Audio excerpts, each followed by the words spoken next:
Next stop, Vietnam. I woke up one morning and I laid in bed and I thought to myself, what is the most different thing I would never do in my life? That's the thing I'm going to do.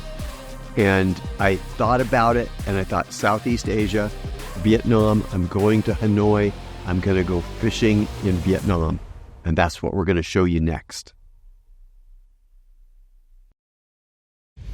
30 years ago, I set myself a goal to tell the stories of adventure, to stand on the tops of the mountains, to float the West's best rivers. Gary's Greenie Special. My right name there. is Gary Lewis. These are stories from the edge of civilization. Tales of yesterday. Notes from wilderness. This is Frontier Unlimited. Across the square from the Catholic Church in Hanoi's Old Quarter, Marilee and I put our feet on a low wall and the owner of the shop brought us egg coffees.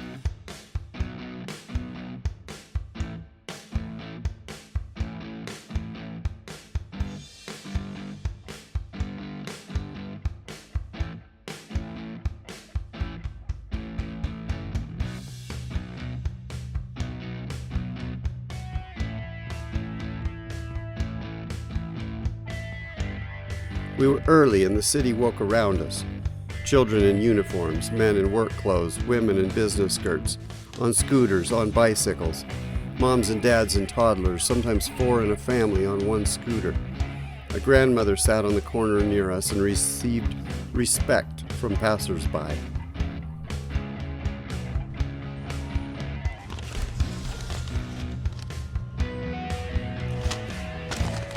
Hey, let's go fishing. I kissed my wife goodbye and we worked our way out of the city in a Ford Focus.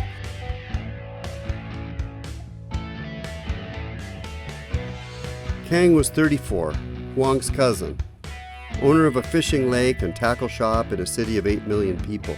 Kang at the wheel, my old friend Mike Tom in the passenger seat, Huang beside me and Tuan with the camera next to him. Big trucks, work vans, three-wheeled cars, cattle and motorcycles with trailers shared the road. And always scooters to pass, a beep-beep of the horn, flick of the turn signal, and traffic flowed irrespective of lane markers and supposed direction of travel. Somehow there were no accidents.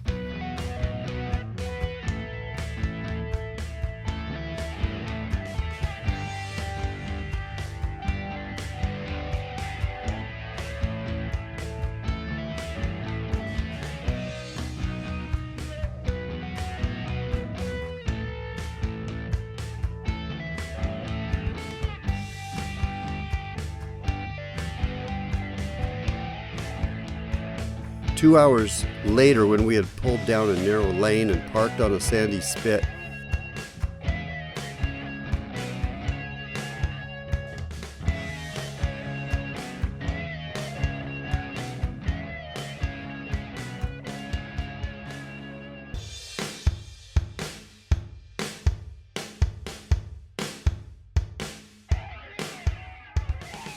Kang began to assemble fishing rods.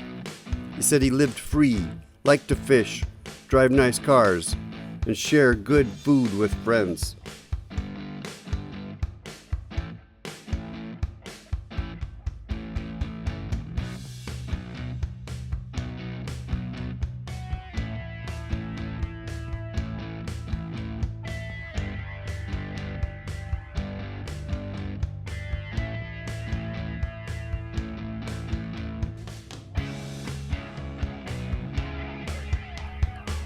Two other anglers arrived at the same time, and it became apparent they were our fishing partners for the day. They had the latest gear, good inflatable boats, which are a rarity in Vietnam, and new spinning and casting rods with braided line.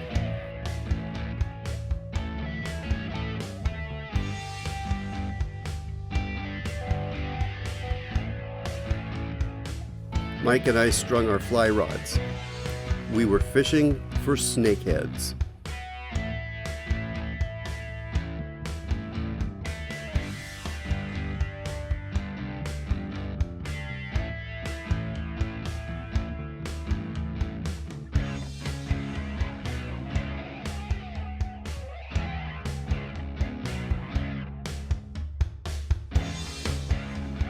Huang pointed at the narrow bay and said we would fish there and then get in the boats.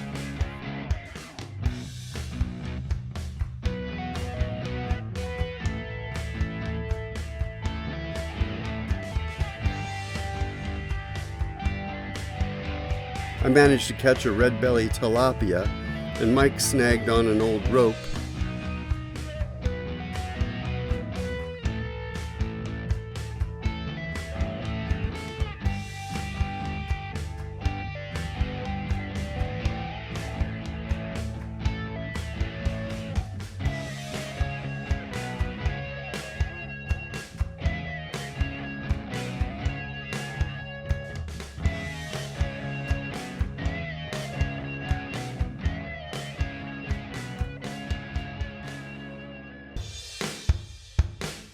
And then we loaded up in the boats.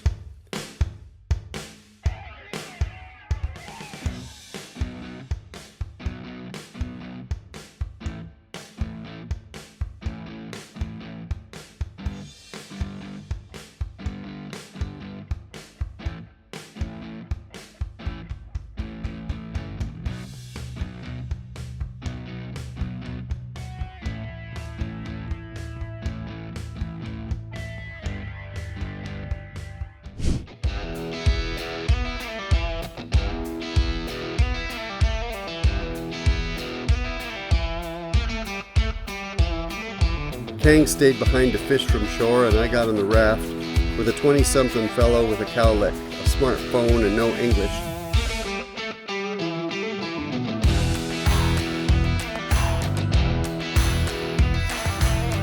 Mike climbed in with a young guy with a good haircut and a spin rod. They never told us their names. It didn't matter.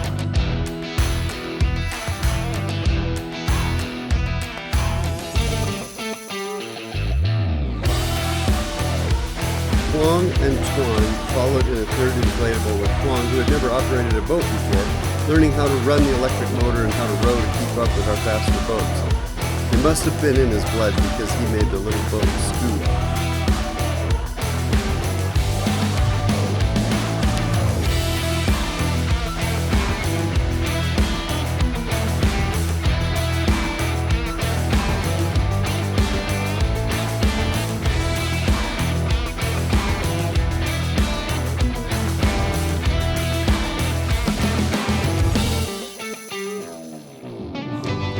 Snakeheads average 12 inches long and up to 12 pounds or whatever.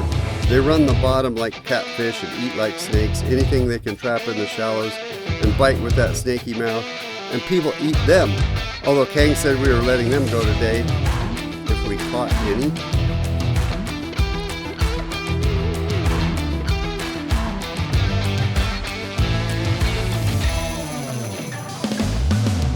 In a little cove tucked against the shore, I saw a bunch of minnows splash, frantic tiny fish above the surface, which could mean only one thing. They'd been ganged up on by snakeheads and driven inshore. We got close enough to cast, and I threw a frog pattern while Cowlick cast a plastic frog with a small spinner. He cast up onto the beach and dragged it into the water. A fish blew up on his bait, but the hook didn't stick. We prowled the shorelines and learned the ways of these shallow water predators that can do almost as good on land as they do in the muddy water.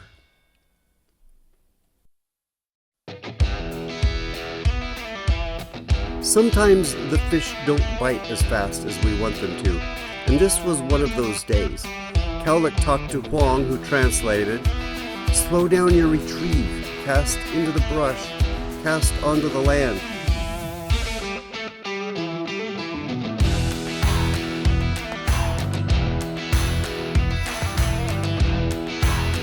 They knew we were trying, and fish blew up on our baits, and we had a hard time hooking them.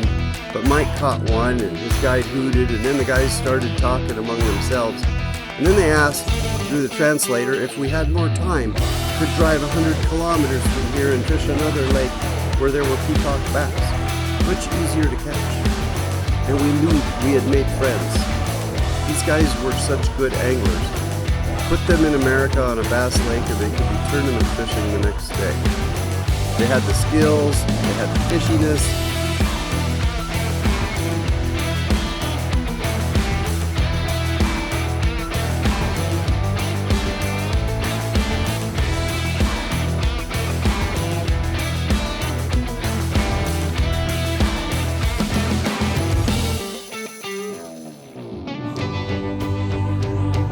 Finally, I caught a snakehead, battling it out of the shallows to Cowlick's end of the boat.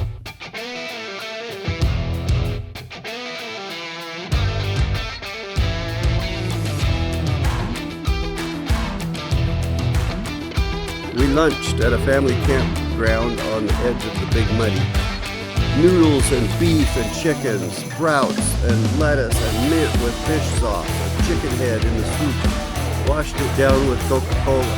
We looked around at our new friends and promised to fish with them again and said they were welcome at our homes and we would take them trout fishing in America. Later in the afternoon, we drove back to Hanoi and got a chance to see Kang's tackle shop. And the lake he owns and operates is a fishing concession in the heart of the city. Think about it. You live in a city of 8 million people and you just want to go fishing. This is it. And once again, I looked around and here are my fellow fishermen. And they were catching fish. Kang's Lake grows big snakeheads right in the heart of Hanoi. And if you need to stock up on gear, Kang has you covered. Fishermen are the same around the world. And grandmothers are the same too, I guess. And we have something we can learn from each other, like how to make egg coffee. And they might learn a thing from us about driving, but I doubt it.